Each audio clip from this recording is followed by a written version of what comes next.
believe it? This happened 2 weeks ago.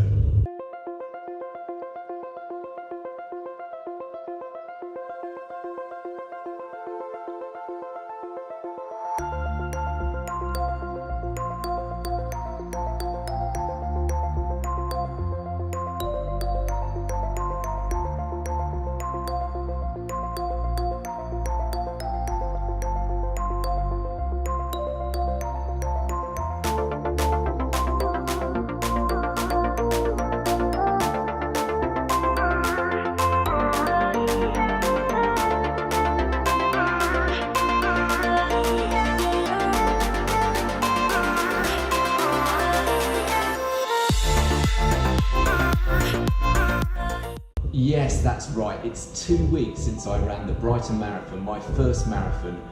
And if you haven't seen the video, the full race blog video of that yet, I'll put a link up above there to it. Worth watching that before you watch this video, because this video is going to be a recap of the race, a bit of post-race analysis, and then at the end I'm going to let you know what I'm going to be doing next in terms of races coming up over the next couple of months, and what else we're going to be doing on this channel. Okay, so let's get right stuck into it, and just setting the context going into the Brighton Marathon. If you remember, I set myself a target of going for 3 hours and 45 minutes. That was my plan A, but just in case that didn't pay off, I also had a plan B of going sub 4 and a plan C of just finishing it. To get that target of 3 hours and 45 minutes, that would mean an average pace of 5 minutes and 19 seconds per kilometre. Now, coming into the marathon, I had gone through a training program of 15 weeks in duration, and during that, things were good. I got a 10k PB during the training, I got a half marathon PB, and I also got my second fastest time on my home park run, 5k. My longest run during that training was a 20-mile long run, and I managed to do that in an average pace which was better than what I would need to get to 3 hours 45 minutes in the actual marathon, so better than marathon pace. So confidence was pretty high going into the marathon, but I still had some doubts, and my main doubts were I'd never run the distance before. So, you know, it's quite a big difference on tired legs between running 20 miles and running 26.2 miles. So that was my biggest kind of concern, and what was sort of giving me some nervousness when I went into the marathon on marathon day. But I thought about it, and I set myself some tactics beforehand, and the main one was to try and do the first half faster than the second half. Now, I felt that that was necessary because I felt that if I built up a little bit of a cushion in the first half, that gave me some options for going a bit slower if I needed to in the second half. So I wasn't quite sure I was going to play it on the day how much of a cushion I was going to build up, but I was intending to go faster for the first half than the second half. So, so let's get into the actual race itself and see what actually happened. Okay, so we started, and I decided to set off a little bit behind the 3 hour 45 paces that they had there, knowing that if I finished ahead of them, I would definitely come under 3 hours 45. So set off behind them. After about 2 miles, I moved ahead of them, and for the first 5 kilometres, I did that in 25 minutes and 45 seconds. So that was an average pace of 5 minutes and 9 seconds per kilometre. The next 5 kilometres was very similar, 5 minutes and 8 seconds per kilometre. The 5 kilometres after that, take me up to 15 kilometres, that was in 5 minutes 14 seconds per kilometre, which again, still averaging better than the combined average pace that I needed to get. So I was building myself up some time here to use later. Now, the first thing to say is during that first part of the race, it was quite hilly. It was more so than I had expected. And these weren't really sort of steep hills, these were more long inclines that seemed to go on for quite some distance. The going up bit did, the coming down bit didn't last very long at all. But certainly, yeah, that was hillier than I was expecting going into it. Second half of the marathon was much flatter, okay? But first half was certainly quite hilly. Now, when I got to the half marathon distance, halfway, I did that in 1 hour and 49 minutes. So that's an average pace of 5 minutes and 11 seconds for that halfway point in the marathon. So again, that was good. I banked myself 2 minutes and 45 seconds at that stage. Now, what I did realise soon after the half marathon stage was that my pace started to slow a little bit. Not a lot, but a little bit. And it got slower than what the average needed to be for the getting 3 hours and 45 minutes. Not a big concern, because I could afford to do that at that stage. So from 23 kilometre mark through to about 27 kilometres, my pace was sort of around the 5 minutes 26 seconds, 5 minutes 24 seconds, that sort of pace I was getting in those kilometre splits at that point. And there was nothing I could do about that. That's just how it was turning out. Some things were starting to hurt a little bit, as they probably would do at that stage of the marathon, but that was concerning me a little bit because we were now on the flat. So I was expecting to be able to sort of hold the pace I did in the first half of the marathon, because that was here, and now we're on the flat. But I couldn't do it. You know, 5 minutes 26, 24, that sort of pace, that was what I was able to do, and probably not much more than that. So I started to play a little bit with my mind, but I thought, no, it's okay, just keep this going and I'll be all right. And then around the 28 kilometre mark, that's when I started to really feel a lack of energy, and that was my biggest problem. Up to that point, not so much so, but at that point I was really lacking energy. Now, I've been taking my gels every 10 kilometres. I had been staying hydrated, weather conditions were good, it wasn't too warm, wasn't too cold. I'm drinking at every water station, and as I say, taking my gels every 10 kilometres.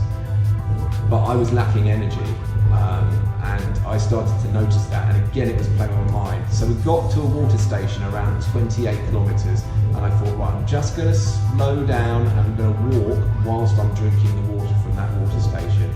So I didn't walk for very long, but I did walk at that point.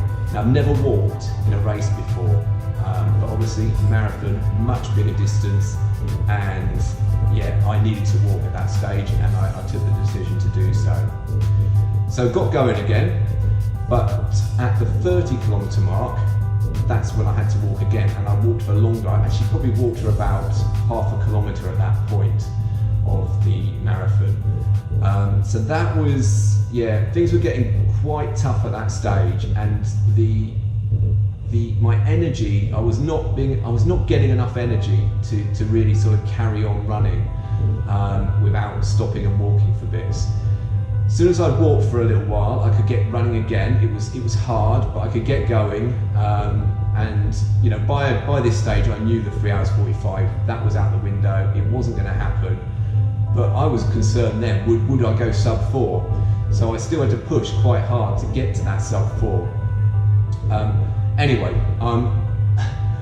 to sort of try to give myself a bit of an energy boost, there were lots of people handing out sweets, particularly jelly babies at the side of the road, and every chance I got to pick up some jelly babies and eat them, I did. And I did notice it gave you quite a energy boost, a bit of a sugar rush straight away, but that lasted for only so long, and then you were kind of back down again. So tried to do that as much as I could. It was a little bit of stop-start. I would run for a kilometre, 2 kilometres, and then have a little bit of a walk, and then run again. So I did that quite often, and I'll put my paces up for between 25 kilometre mark and 30 kilometre mark. So that averaged 5:41 per kilometre pace. Then between 30 and 35 kilometres, that was 6 minutes 53 per kilometre pace. That's because I walked for at least half a kilometre in one of those. Then we got to 35 kilometres. Between there and the 40 kilometre mark, I was averaging at 5 minutes 57 per kilometre. And as you know, I finished it in 3 hours, 56 minutes and 3 seconds.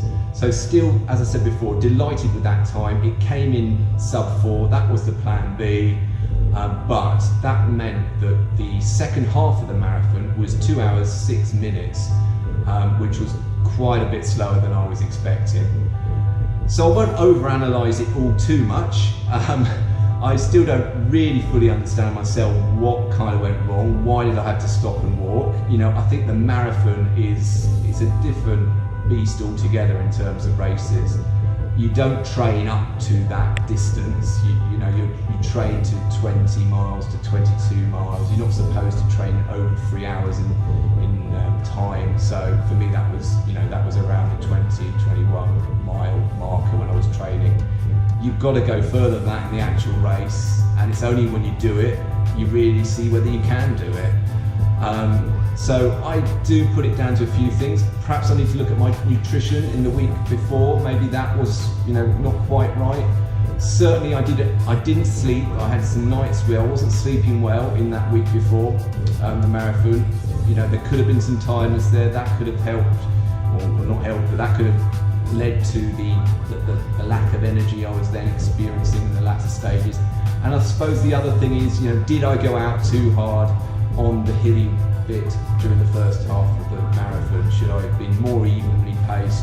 Probably I would have done that differently had I known that it was going to be hillier on the first part and flatter on the second part.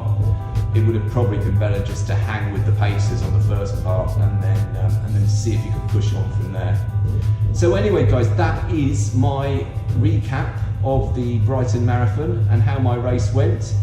As I say, really enjoyed it, really pleased to get the medal at the end of it. So what's next for the channel? Well, I have got a host of races coming up between now and certainly October, where I'm booked up to at the moment. Either 1 or 2 races per month. No more marathons happening this year. I'm going to wait until next year before I do another marathon. Mainly half marathons and some 10Ks in there as well. So immediately I've got what's coming up in May and June. So in May I've got 2 races. Next weekend I've got a local YMCA fun run. It's a 5-mile road race. It's really good. I did it last year. I'm going to enjoy that. I'll bring the camera with me. I'm just going to have some fun on it. Has a really steep hill near the end. It's the same hill that you get if you ever do Run Reigate. Highly recommend that half marathon in September if you want to check that one out. And what I'm going to do next weekend on the YMCA Fun Run, 5-mile run, I'll be going up the same hill that you go up in Run Reigate if you do that one. So that's a good bit of practice. So that one's coming up first, and then a week after that I'm going to the Run Gatwick half marathon. Now I'm really looking forward to this one ever since it was announced. So it's organised by the same people that do Run Reigate. If you don't know about Run Reigate has won awards the last 3 years running at the Running Awards show as one of the best half marathons in the country. And the same people are doing the inaugural Run Gatwick half marathon. So it starts in Crawley, runs up towards Gatwick, goes around some of the country lanes there, and then you end up back in a park in Crawley. So yeah, really looking forward for that one.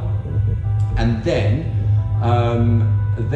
in June I have got the Southend half marathon. Now this one I believe is going to be flat and fast. So this is potential for a new PB. Not sure about Run Gatwick. We'll have to see that and judge that on the day. But at the moment, I'm thinking PB territory is the Southend half marathon. So that's what I've got coming up. I hope you have enjoyed this video. If you have, please do give it a like. If you're new to the channel, why not subscribe so you can stay updated with all of the stuff we've got coming up over the next few months. Lots more, as I say, lots more race videos to come. And also, if you've seen, I've been posting some parkrun videos. I do like to get out to the parkruns. I will be trying to do some more different parkruns, taking the camera with me, and posting those ones as well. So lots more to come. Just leaves me to say thank you for watching, guys, and see you in the next one.